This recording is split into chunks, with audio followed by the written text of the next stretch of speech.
Journey begins at dawn, mist curling above endless emerald canopies.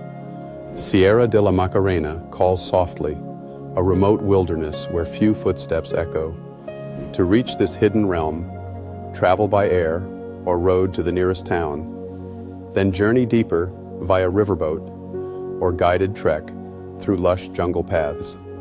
Here, vivid rivers carve through ancient stone, painting the earth in surreal hues that shift with the light.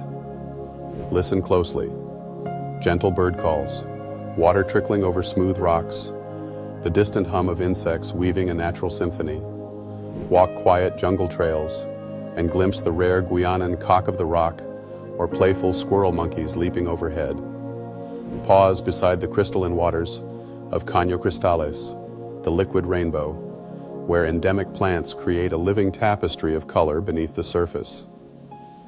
Respectful travelers can join indigenous guides, learning sacred stories and witnessing time-honored rituals, each moment a bridge between worlds.